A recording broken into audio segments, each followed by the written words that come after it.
Welcome, everybody. This is They Talk Funny. It's episode 5. We get a very special guest, Heather Ragnars, in the house. We will get to her in just a moment. I gotta check in with my buddy here, Claudio Capri, Hello, Claudio hello. Capri Comedy.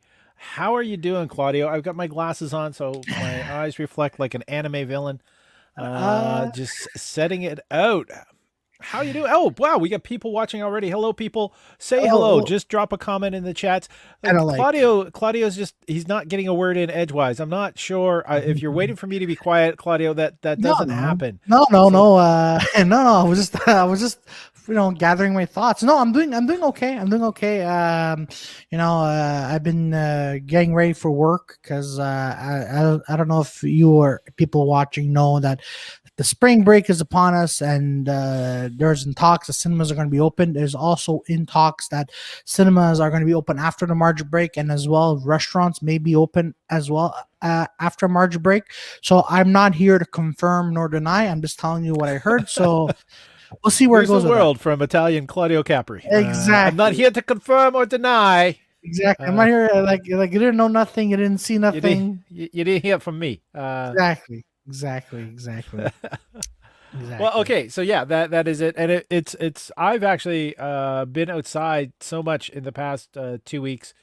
Compared, I actually was out today, so I'm. The weather today is beautiful. It's not too cold. Snow is melting.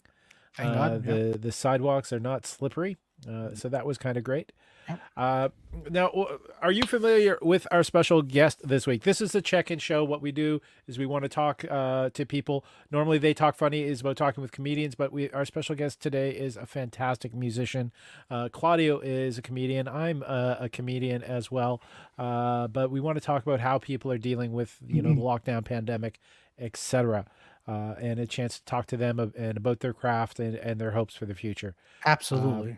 so, are you familiar with our guest coming out today? Yeah, a little bit, but she will, when she comes on, she will tell us and lovely people, well, people watching, this guest, who she does, like what she does and what kind of music she sings, and it's in that whole shebang. I'm very familiar with this artist. They have a Nice. fantastic EP out called Benchwarmer that came out last year, Hmm. which I love. It gets a lot of replay here in my ears Hmm. because I live with people, so I don't broadcast my music all the time to everybody else in the apartment. But I definitely love Benchwarmer. I've Hmm. loved their stage performances. Heather Ragnars is our guest. They are a Montreal-based singer-songwriter, composer.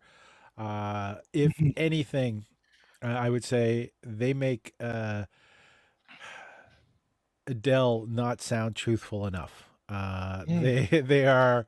They are someone I would consider like if Adele could be more raw with their emotions, they might be Okay. able. Adele might be able to reach Heather Ragnar's level.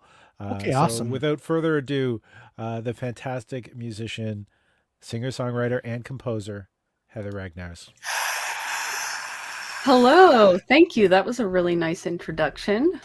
It's you know the love and the respect I have for you and your music. I've had the pleasure of working with you at the Voix de Ville at the Wiggle Room. Hmm. You actually allowed me to host your EP release for Benchwarmer and Hmm. some of the live recording stuff too. So I feel very privileged with that because you're a fantastic talent, and the more people I can get to hear your music, I think the more people who will be immediately fans. So, Thank you. That's really nice to hear. Yeah.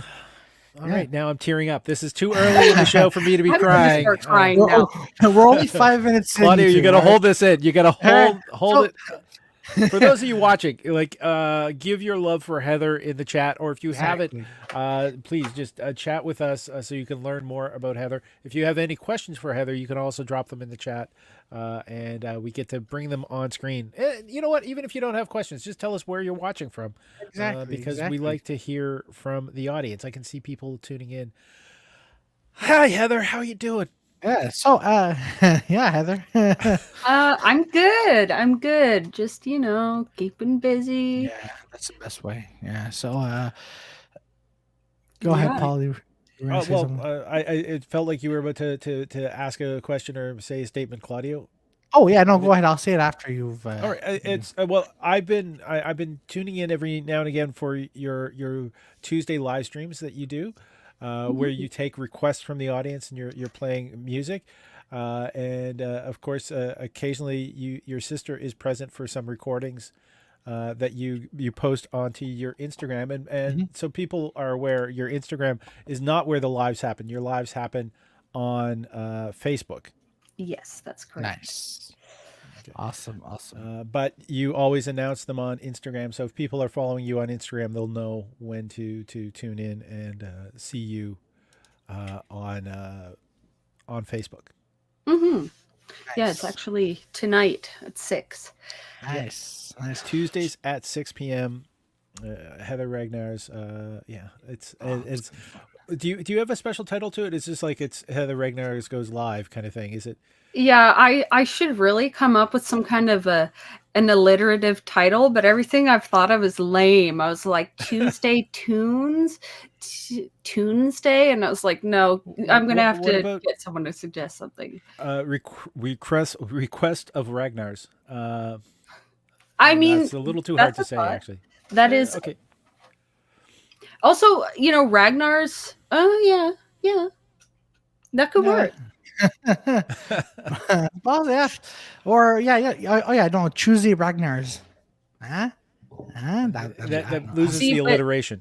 Yeah, that's That's true. That's true. That's true.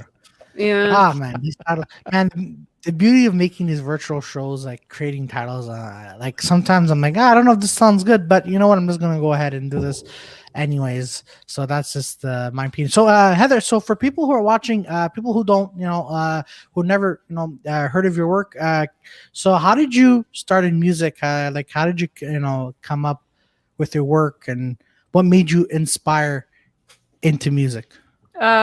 well, I come from a musical family. My parents are classically trained singers, and they, um, when I was growing up, I would hear them singing in the house, mostly like opera songs.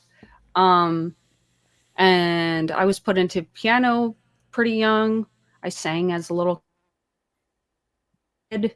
Um, and, not that people have to start young. I think Danny Elfman started music when he was like 18, but that's kind of how I got into music. And then I wanted to be on Broadway. I wanted to sing in Phantom of the Opera and Chicago and stuff. So I started taking classical voice lessons. Mhm. But then I kind of had to choose between taking piano or continuing in voice, and I Mhm. preferred to stay in piano. And in the meantime, I discovered songwriting. So Awesome.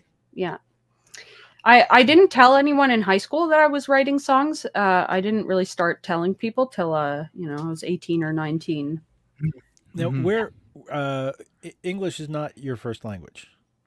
It's not the first language I learned, but now it's my preferred language. I learned English, I think, starting at 3 years old at preschool, but before that, I spoke Icelandic, and apparently, we had a nanny who only spoke Korean. I don't know how that worked, but That's the beauty, that's the beauty of nannies. Well, the same thing with me. Like while my parents went to work, my sisters they went to school. Like we had a nanny, and she didn't understand English or French, but she only spoke Korean. So I was like this like 2-year-old little boy, and I'm like, I don't like, I can't converse with you. The only time I would converse with her is when she would be making food. I'm like, all right, food, hungry, perfect. And yeah. then so then I as did we not get know into that about you, Claudio.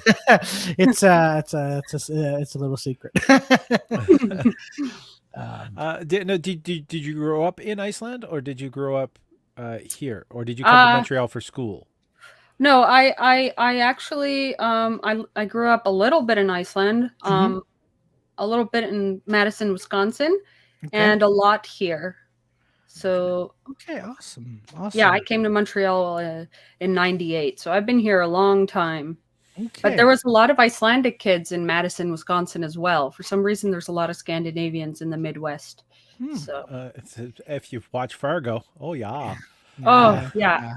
I did watch Yeah. Fargo. It's too Okay. good. Are you talking about the series or the Coen Brothers film? Well, I saw the movie and then I watched the series. I watched the first season of the series. I really liked it. Yeah. It has its moments. Yeah. It has its Hmm. moments. Yeah. I'm realizing now behind you. That's I was thinking it was going to be music CDs, etc. But that's a lot of DVDs and Blu-rays behind Yeah, you. I mean, what are we supposed to do with them? Throw them out? I mean, I've got some quality stuff here. The Mindy Project, anyone? Oh yeah. Oh, Okay. Mini Mindy project. Great Kaling. show. Of course, I watched the rest of it online, but Nice. Nice. Nice. There was no hesitation. You knew exactly where that DVD was. Uh, now, how would you describe your musical style? I know what I said, and what I mean. I'm not as musically literate as some people. How would you describe your music? that is a tough one. Because folk is music for the people, but I Mhm. don't usually play guitar. Mhm. I would say that it is singer-songwriter music with some, retro influences. Mm. Um, yeah. Okay. Awesome. Yeah, Okay. you did mention it's like you do have influences from the 50s and the 60s, but Nice. also from like Amy Winehouse, Adele. You've got some definite soul in your singing. Um, Mhm. a lot of your songs, especially on Benchwarmer, were um, almost heartrending. There's a lot of heartbreak in there. Uh, Yeah. is some of your songwriting, is it autobiographical or? Yeah, a lot of it is autobiographical. I actually went back to school because I was thinking, you know what?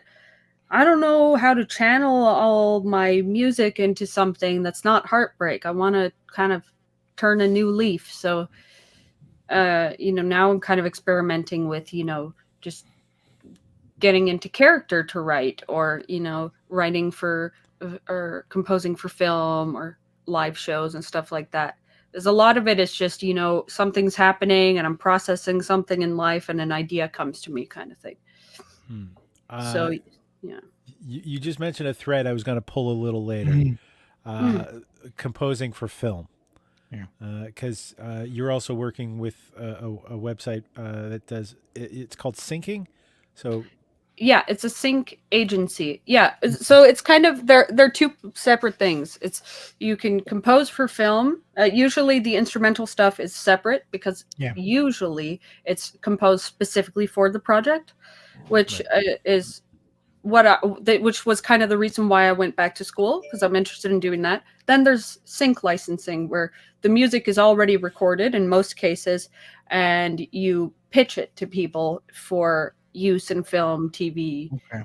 advertising, blah blah blah. So I am helping out at a sync agency startup called A Matter of Music. So essentially, um, we work with artists, we pitch their music, including my own, because of course I have music. Um, Mhm. we pitch the music for TV and film, Mhm. and yeah, so I'm really interested in that kind of side. I got really into that during the pandemic. So Awesome. Awesome. Has any of your music appeared in or been picked up or optioned for anything? not yet because I'm kind of new to it right now. I'm just building my catalog, but Okay. and we're just starting up the agency now and signing artists and there's a big sense of community to it. And I took a lot of classes in it as well, and I've been going to conferences. Um, but I will be recording more music, and then I'll have more of a selection to pitch. Um, yeah. Nice, nice. And who's your well, no, since we're talking about music and film, who are your composers for film that you like? So when you're watching a movie or show, you're like that music's really good. So who's your influence or favorite composer? Oh, I really like Hildur Guðnadóttir, Mhm. who scored Joker, and Yep. of course I like Hans Zimmer, Danny Elfman. You know, the big Yeah. names. Yeah. Um, Clint Mansell. I should probably know that name, but I don't. But he did the score for Black Swan. Pretty much anything that Oh, he didn't get nominated for an Oscar because it wasn't original music, but like he put together the score for that because it was Mhm. the Swan Lake kind of being repurposed. right. But he also did like I think the first film he did was Pi, Yeah. which was Darren Aronofsky's first film, and he's Uh, done. I think he's scored every Darren Aronofsky film yep. since. Yeah. Wow. And he got that by accident actually, because he got dumped by his band, and was crashing at Trent Reznor's house, and Trent Reznor got the call to if he could help put together the score for this, and Trent said, "No, I'm spending time with my wife and child right now, but here's my buddy," and and that's how Clint Mansell got into that. Nice. Wow. So, yeah, Clint Mansell's his rock career, his music career is pretty varied as well. Yeah. But we're here to talk about you. Yeah. Sorry, Exactly. That's okay. uh, I'm I. Now you described your influences, but how would you describe your music if you were to give like to pitch? I know you and I love you, but you are way too humble about your music far too often. How would you, if you were to be selling yourself as an artist to a record label, how would you describe yourself? I would really say that it's kind of piano centric singer songwriter music with retro influences. I mean, because I write a lot of ballads, in 6/8, in kind of old school meters, and I like to play triplets on the piano. I don't know how to describe it any further than that. I know that, I looked at some of my influences and they call themselves blue eyed soul. And I'm not really crazy about that expression because I'm not sure how politically correct it is. But Mm. that could be one of the styles that Yeah, I you would mention. you definitely like you have that raw emotion when you sing, and again like even your song titles, like can't compete with cocaine, uh, I go psycho sometimes, or bench even bench warmer, which sounds like an innocuous title, is about sort of being the other woman. It's Yeah, and that's another song title, The Other Woman. yeah. I couldn't use it for Benchwarmer because it was already taken.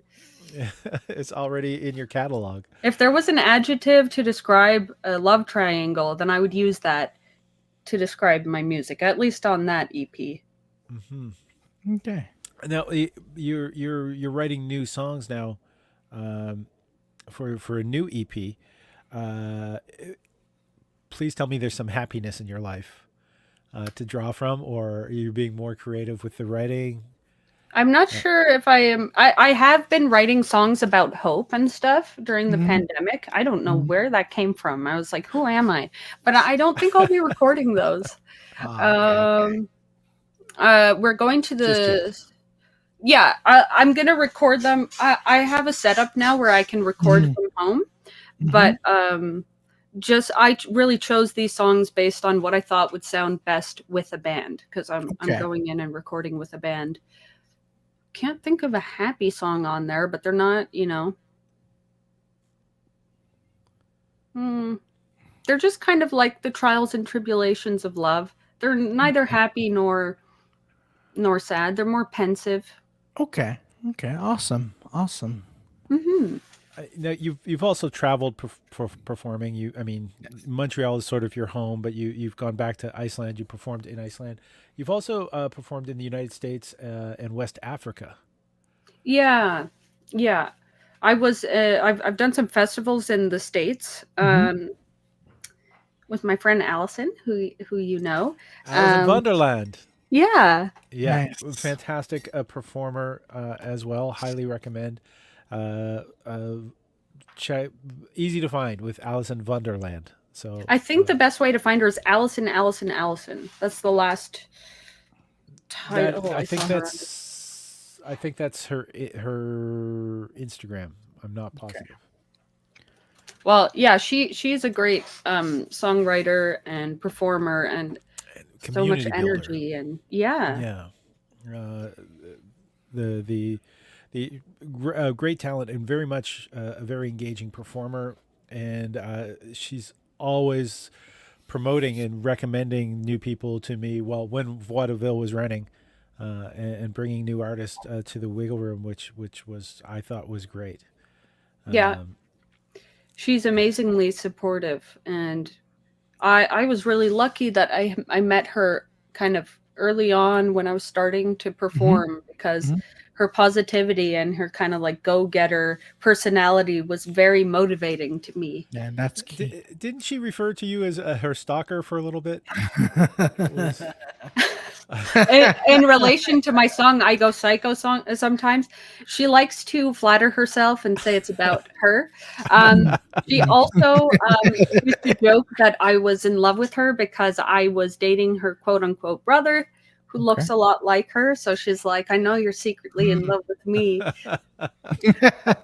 Nice. It was really like killing the vibe for me because I'd look at him and I'd be like, oh God, you do look like her, because it makes it weird. Now it's like kissing my sister. No. Oh, dear God. Why? There is a short clip online of you singing "I Go Psycho" sometimes to Monsieur Renault on his go away party, and how uncomfortable he is because he was blindfolded and tied to a chair at the time, and you did go over. You gave him a kiss on the cheek, I think, and he nearly did. I don't remember, but what I do remember is that I had never spoken to him before, and you said, "Hey, it's his goodbye. Do you think you could sing something when he's tied up?" And I was like, "I've just the song for this." Dear God. He was so nervous, and his hands were bound, and he was I would be nervous blindfolded. And I think he did get out of the chair. But then he realized that his hands were bound and he was blindfolded and he didn't know which way to step. I don't know if that happened during your performance or later on, because we left him tied up for a little bit. It's sort of, I feel a little guilty that we did use Monsieur Renault as eye candy, somewhat. Yeah, I'm sure he's all broken up about it still. To this day, man. Well, I think he's based in Toronto and has been doing the acting thing, and they've been telling him that he is too muscular. I wish I had his problems. Yeah. Now if he's typecasted because he has to be sitting tied to a chair, we understand why now. I think he could have easily played Superman at any point. This is true. The blue eyes and the dark hair. Yeah. It's just, I've seen him on tattoos. TV. Oh, does he have tattoos? I don't remember those, but I should. Yeah, there was enough times that people were yelling at him to take his shirt off while he was on stage. Oh, the Wiggle Room, I miss you. It will come back. It will come back. Yeah, in due time. Exactly, in due time. So Heather, during this, obviously, during this lockdown pandemic, how do you stay motivated? Like, what are the things that you tell yourself, okay, I gotta get through this, I gotta keep writing? Like, what do you do to keep yourself motivated? Deadlines. I find deadlines very motivating. But I love working. That's the thing. I love working because I'm a worrier, and the best way not to worry is to always work on something. And I went to like this time management seminar. I was at like a CD Baby conference in Texas, and 2019, and there was like a talk called Curse Purse, and it was kind of about how, if you have this big purse, you're going to put a bunch of stuff in it, in the same way that what was this metaphor? It was something about how if you think you have a lot of time, you're gonna. No, I'm not gonna paraphrase it. I suck. The thing that she taught us was microtask and monotask. So the Okay. idea is that you do one thing at a time, which I'm not that good at doing that.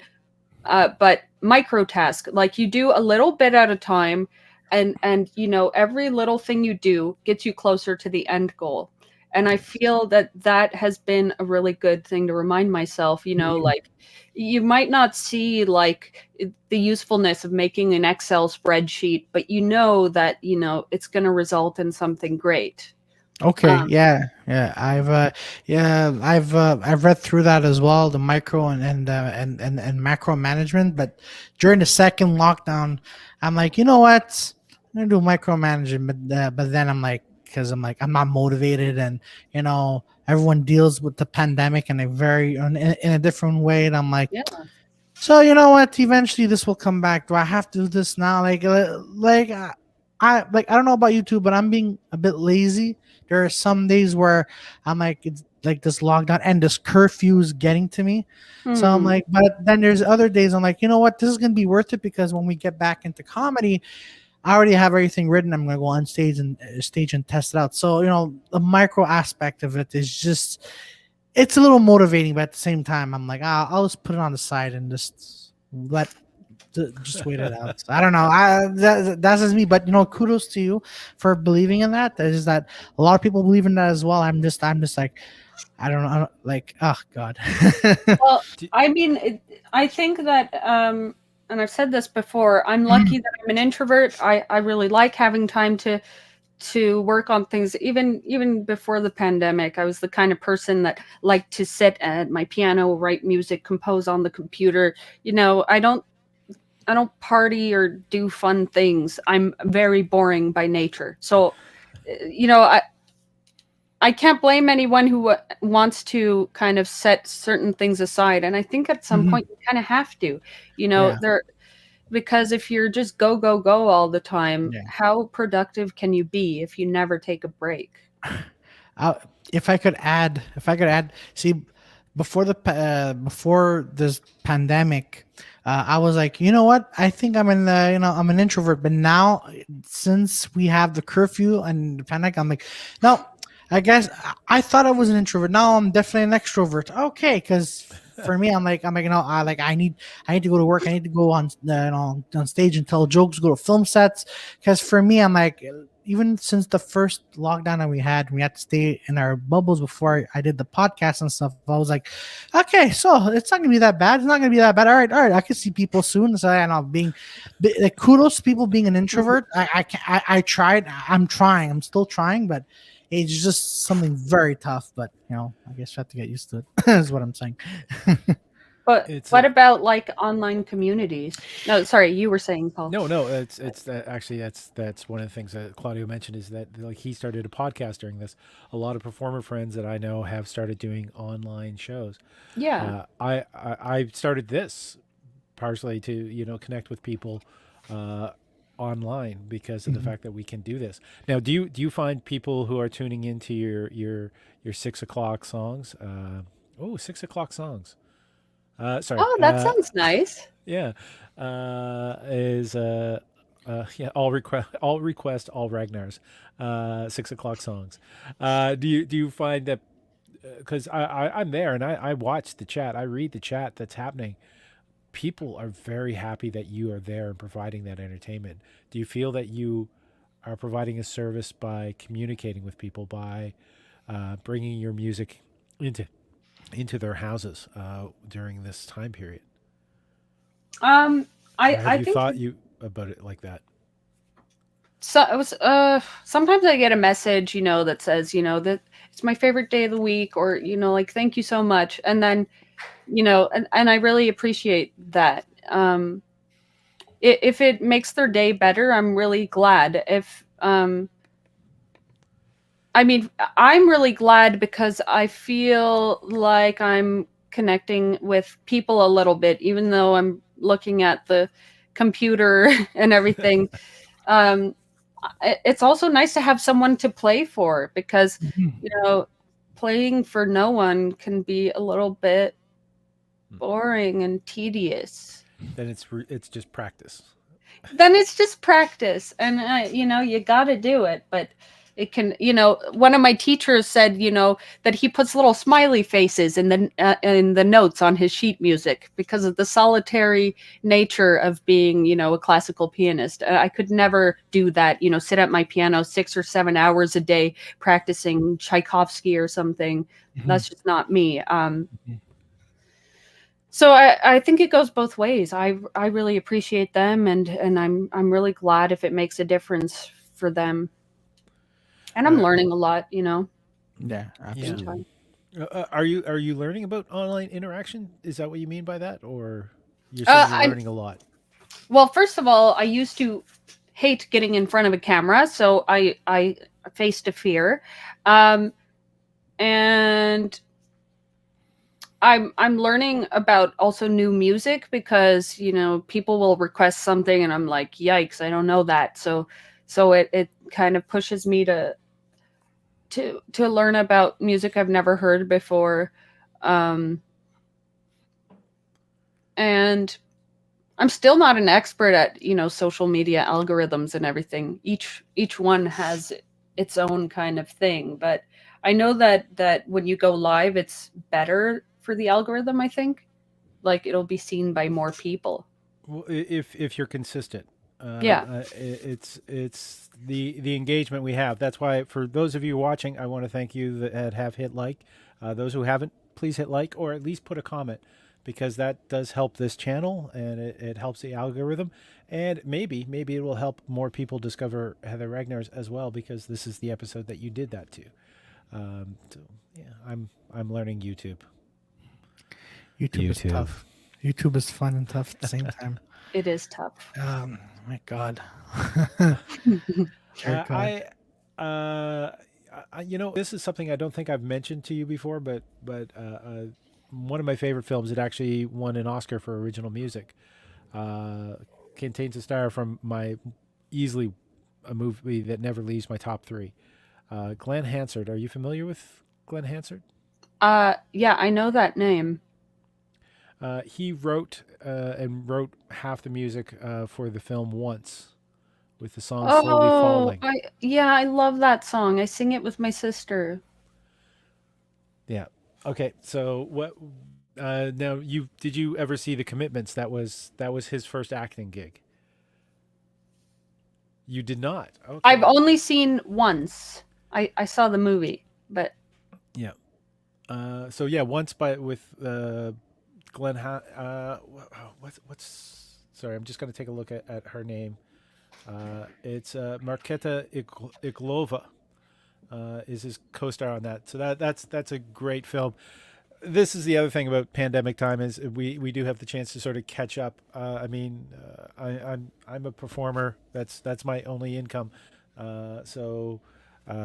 With the amount of extra downtime that this has given me is given me the chance also to do these live streams. Uh, and Heather's been doing the same thing about going live and interacting with her audience. But there's also the chance to catch pieces of art such as the Mindy project that Heather mentioned earlier, or once, because yeah, that I mean that song is beautiful. The movie is I would think that that movie itself kind of fits in with your musical aesthetic, because hmm there is like a heart wrenching storyline that's in there, and seeing people sort of fumbling to connect and then connecting, but not to give anything more away in that. But it's a song about people whose lives sort of revolve around their music, yeah. and their growth revolves around their music as well. So it's, if I can, yeah, recommend the movie Once, written and co-starring Glenn Hansard. So, and he's in The Commitments. Really, if you've not seen The Commitments, that's I should check that out. I It's really liked him. He's the yeah, Irish guy who sings in it, right? yeah. Okay, He's perfect. the male lead in that. So yeah, he also the movie The Commitments was a Robert Altman film. For those who have not seen it, it's about the formation of a soul band in Dublin, Ireland. And Robert Altman, famous director, Claudio is the big movie guy. What else has? What's Robert Altman most famous for? Robert Altman is famous for, I have not heard of that name in a very, very, very long time. But there's a movie that's at the tip of my tongue. Oh my God, uh he's also famous for. I swear I'm not looking this up. I was going Uh, to see you typing. well, I mean, oh, there we go, Gosford Park. Yeah, like. Oh my God! And then he did shortcuts and the player. Well, maybe I have the That's wrong name. that's that's wrong name. Robert Altman. Now I'm gonna have to double Yeah, check. Here it is, one of my exactly. favorite films. I can't remember the director. Uh, just a second. Yeah. I'm gonna have to put on glasses and look like an anime villain. I'll just look it up.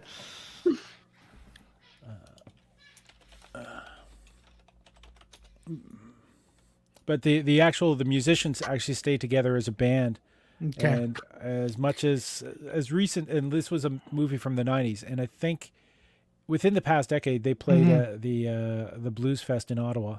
Mm-hmm. Uh, Ooh, that's yeah, cool. I like what I liked about Once is that you kind of see how how songs evolve. Like there's writing a song and then there's arranging a song, Mm-hmm. producing. Each song has a trajectory. Mm-hmm. So I liked that aspect of the movie.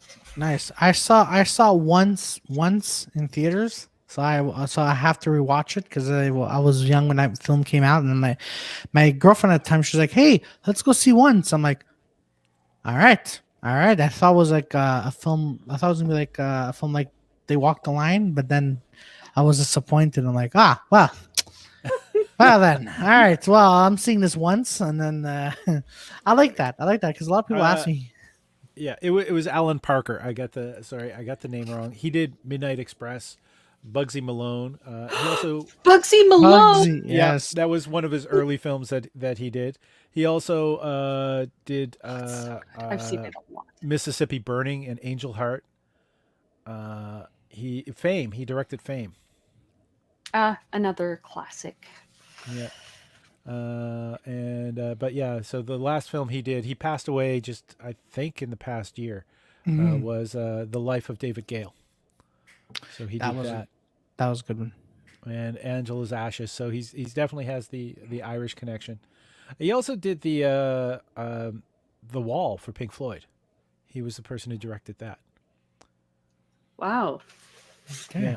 So Huh. he's very eclectic in the stuff that he's done, but he works really well with um, what's the word for it? Ensemble casts. Mm-hmm. And Hmm. when the stories behind The Commitments is like they rounded up musicians Mm-hmm. to play the characters because he wanted to have like a concert film feel for a lot of the film.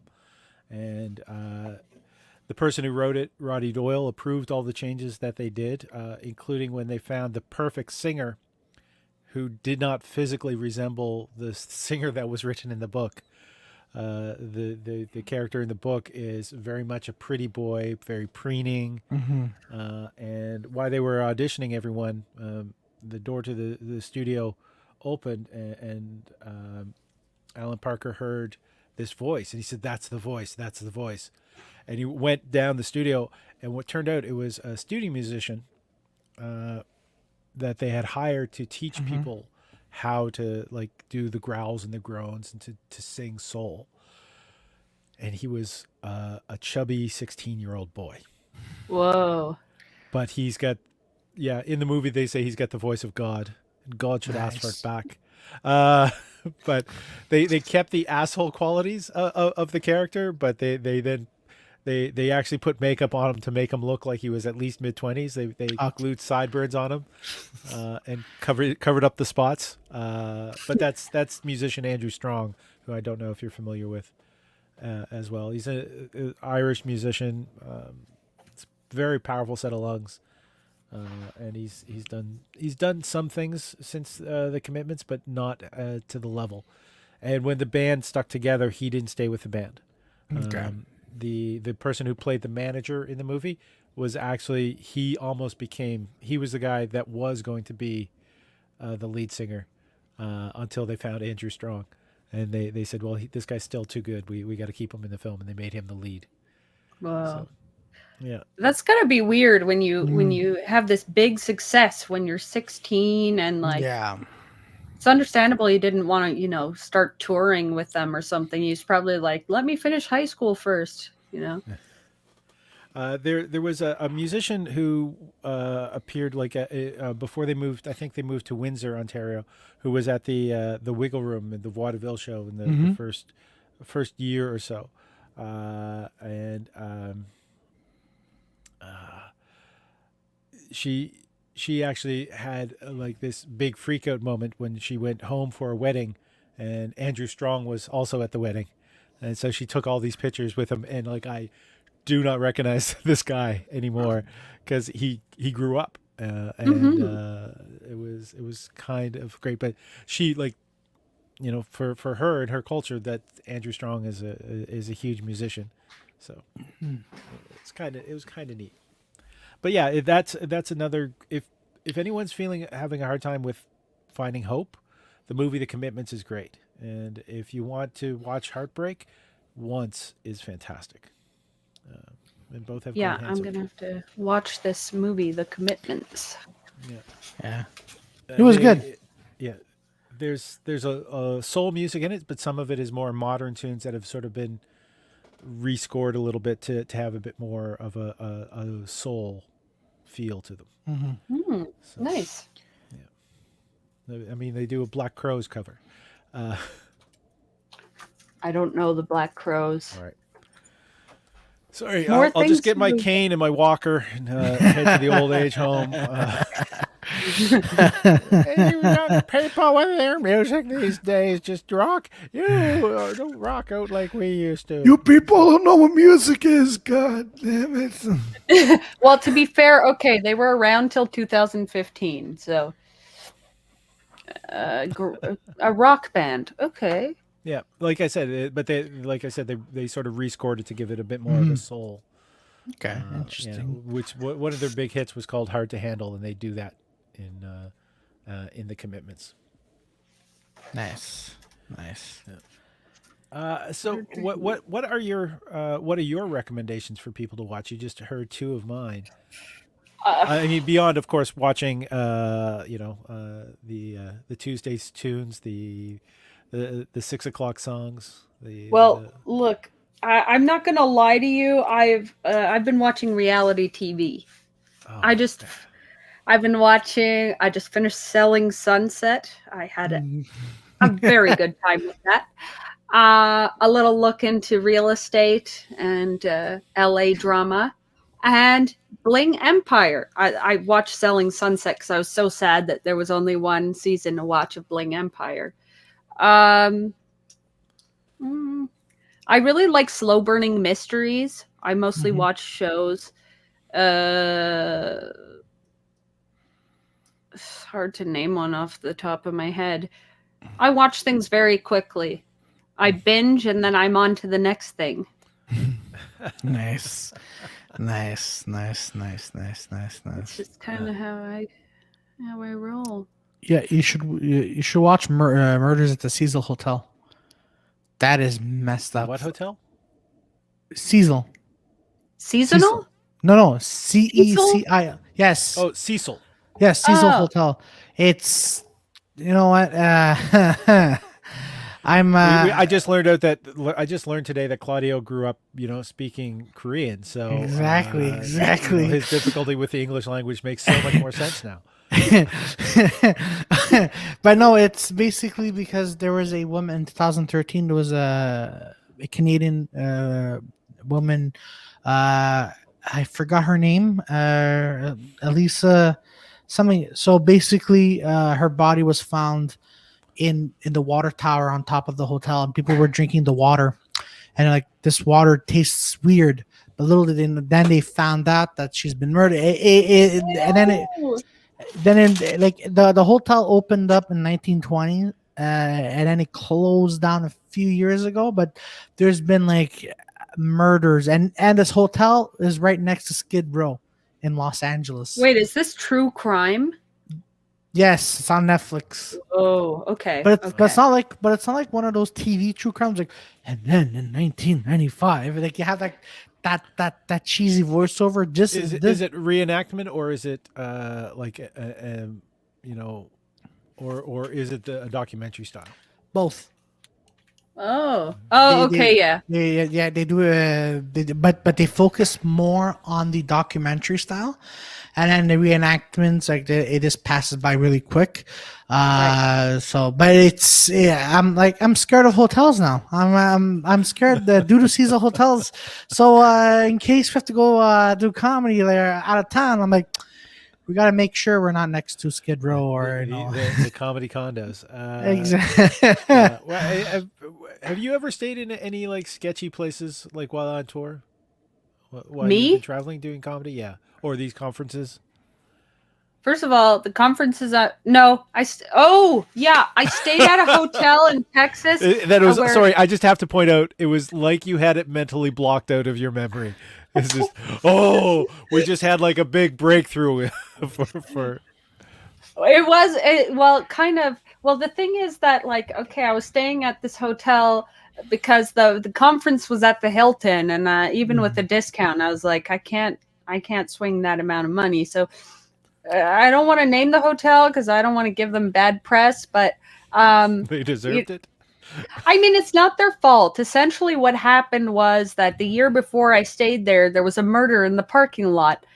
Somebody got shot in their car or something, and I didn't know until I'd booked my 4 nights there. And, somebody at the conference was like, "Where are you staying?" And I told him where I was staying, and he was like, "Be careful around there." And I was like, "What?" Like, Google it. And I'm like, Joy. What a way to slip it in. So what are you saying? I'm saying to Hilton, better be careful there. There's murder. I'm like, oh, well, thank you. It wasn't the Hilton. It wasn't the Hilton. We don't. No, we've established that I can't afford the Hilton. Exactly. I should have pretended at least and used their pool. Oh, okay. Yeah, you could have.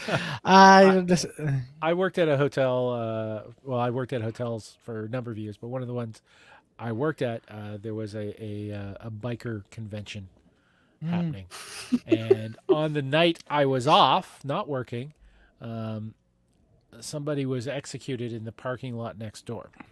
Jesus, got all those stories. So then I get a visit from the cops, and I'm going, I wasn't working. But they really wanted to question me pretty heavily, but I had nothing to tell them.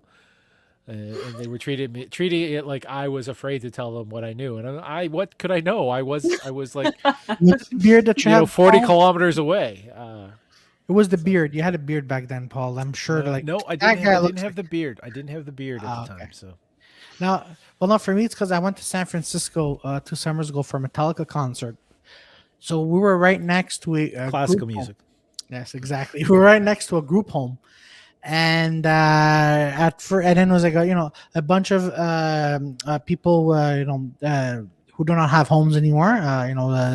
People less fortunate, but it was right next to the hotel. So when I was with my best friend, we had to pass this block in order to go to that hotel, and it was literally almost glued next to that house, and I'm like, this is I think something bad is gonna happen. Little did we know, the owner says, by the way, just avoid screaming if you hear anyone, because we're taking in a person, we're sheltering them. And I'm like, this is beautiful. This is very, very beautiful. And I couldn't sleep for the time that we were there in San Francisco.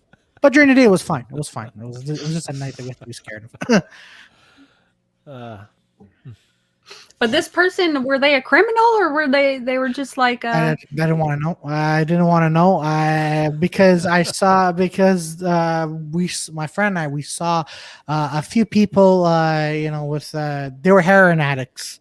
So I don't want to assume that they were heroin or criminals. I just whenever we heard the noise at night, we're like, no, we're not going. Nope, no, we're not going. There's security guards around the hotel at least. So we're like, we're not gonna go check. We're not gonna ask. And then, as I mentioned, I was scared. I was really scared. oh, Yeah, that's no fun. I was. No, but San Francisco's beautiful, but it has ups and downs. But it's a very beautiful place to visit. I actually working at a hotel in Toronto. I used to pass, like, it was a beautiful old hotel. Okay. But it was at the corner of Carlton and Jarvis back when that neighborhood had really gone down. Sort of like in Montreal, how the neighborhood of the Forum kind of went down after the Forum had closed. So Maple Leaf Gardens closed. The neighborhood wasn't as good. And so walking that way, there was like, I don't know, I felt sort of like I adopted this one homeless guy, and so he was sort of he was an older guy. He was very nice. He kept himself clean, very respectful. So he was the guy I gave change from my pocket to every time I was going to work, and pretty much the only one that I was kind of giving money to because like he was my guy. Okay. And then being the duty manager, you get to handle all the problems that come up. So you have to take care of stuff, and I get a call. And say, the linen truck is here, but they can't come to the loading dock because we have a neighborhood problem. That's how I was told. The phrase they used was a neighborhood problem. So I go out onto the loading dock, and there he is sitting on the loading dock, injecting what I later learned was now. Cocaine isn't something you can break down and inject, but crack cocaine, if you mix it with an acid such as vinegar or lemon juice, you can make it soluble enough that you can inject it. So he had that, and he was injecting it behind his left knee. And so the conversation on my side kind of went, you can't do that there. No, behind your left knee is fine. We need that truck to back up. We need that truck to back up and unload. So you have to vacate this loading dock. And at that point, that's when I started just giving food instead of change. Listen, trucks are coming here. You can't do that. So go to that on the street. No, man, it's scary. Yeah. This is a very, very, very dark topic that we've been talking about hotels. This is very. I'm just pointing it out. Taking a dark turn. So just to put that out for anyone that's struggling, that have turned onto the show for a little bit of hope, the suicide prevention hotline is there. Please, things will get better. Even if you don't believe that they're going to get better, please give a call, talk to somebody. Exactly. Maybe try to find a little bit of hope. I had that ready. I didn't plan on doing it for that story because that story was not planned to be told. Well, there's a phone number for addiction as well in Quebec that I had posted somewhere. Because it's especially rough right now during a pandemic. Exactly. Like a lot of people are saying, I can't wait till things go by. And I'm one of those people, but at the same time, we have to be grateful that we're able to get up every morning. We're in somewhat good health. I'm talking about body wise, not mentally wise, but we're able to do things that we want to do. But there are people out there who are like, I know a few friends who are taking this going through a rough time, and just. Yeah, hope is going to come. Hope will arrive, but when is that hope? That's the thing. So, in due time. Speaking of hope, yes, Heather, you've written some songs that you are planning on putting on a new EP. Yeah. Do you have a timeline? Do you have set goals for benchmarks that you want to hit to get that new EP out? Well, I already have all the recording dates set. They are in March. I'm not sure how long mixing and mastering will take, so that's kind of still a question mark. But I know that this year I will release some of those songs, probably all of them. Nice. For And summer, or do you think it'll be in time for summer, or are you going to do a nice fall release? I think I'll probably just release it as singles, probably starting in the spring or the summer. Hmm. Okay. Yeah. Awesome. And for people who want to check out your back catalog, is Facebook the best way to follow you, or because I know CD Yeah. Baby was how I think I got your album, Benchwarmer, or the digital version. Yeah. So I also have a website. I have heatherragnars.com, and I have facebook.com/Heather Ragnars. That's also a way to follow me. And the Instagram handle, you already shared it. Those are the Yeah, best ways. Heather_Ragnars on Instagram, and heatherragnars.com with Mm-hmm. the double R there in the middle. That's spelt correctly. Yes. So there we go. Heatherragnars.com to keep up to date on all the Heather Ragnars news that Nice. you need and deserve. Exactly. Thank you. And everyone needs a little Heather Ragnars in their life. Um, yeah, just I miss hearing your voice live. So being able to tune in to you on Tuesdays at 6 p.m. has always been good. Thank you, Nice. Heather. Thank Thank you you. for listening, and thank you for having me. I also miss performing with you at the Wiggle Room. It's been a while. It has been. It's been too long. So when we're back, we're gonna definitely. I'll let you know and let you choose. We the during the little break, we actually had the Love Doctor has been hosting, uh, and just to kind of keep things smaller numbers around on the show. Why we're trying to why we were trying to keep to the protocols Right. that were necessary. Unfortunately, the piano is kind of off limits because they moved the stage Right. for the COVID protocols. So when the Wiggle Room reopens, which it eventually will, the Wiggle Room is keeping healthy. They know that there's a demand for what they do, and they will be coming back as soon as they're allowed to reopen. Whether or not if there's any restrictions, such as where the stage will be and the number of performers at a time. We will be dealing with that. It was kind of neat performing in the round the last time we were opened. Mhm. So we performed in the round, but we've got a dedicated tech person taking care of that, and microphones for every performer that's separate so they don't touch anyone else. Mm-hmm. All these good COVID protocols are in place. That's fantastic. Yeah. But Heather Ragnars tonight at 6 p.m. Find her on Facebook. You can probably see the notification and a link on their Instagram. Do you have a link on your website to your Facebook? Yeah. Also. Mm-hmm. So heatherragnars.com. That's the one-stop shop you need to go to get listen to the music to find her on Facebook so you can listen to her live, and maybe request a song. Slowly Mm-hmm. falling. When's the next time you're doing something with your sister? Because That. if you say you sing it with her, Oh, I might not be able to do that for a while unless we put up a TikTok of it okay. because she's actually going to be going to Iceland. So. How is Iceland dealing? Like New Zealand dealt with everything really well. Mhm. Being an island, I think Iceland would have a little bit of an easier time. Right. Yeah. I think they're doing pretty well. There's not a lot of cases, and I'm not sure what the restrictions are, but I think they probably closed their borders to travel and everything. So it's definitely easier for an island because, in Europe, everything is just, you could drive everywhere. Yeah, yeah.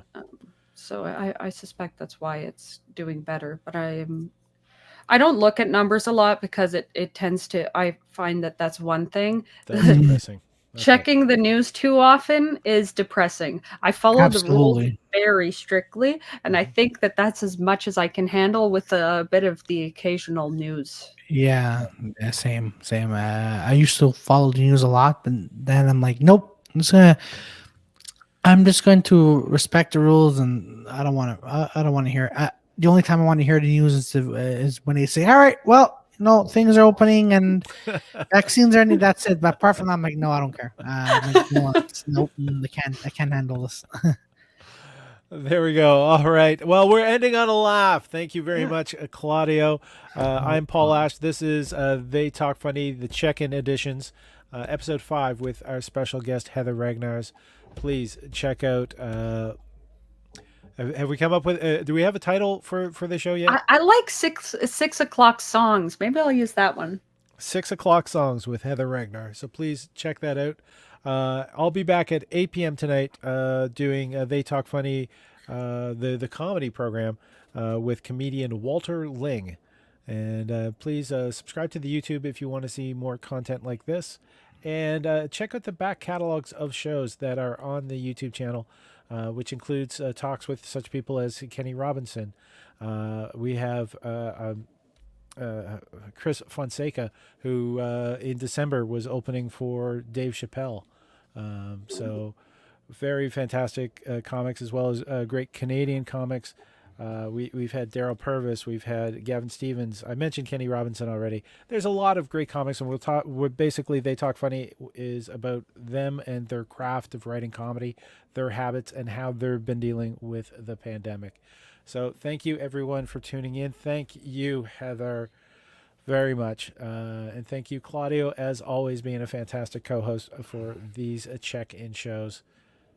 I love you all.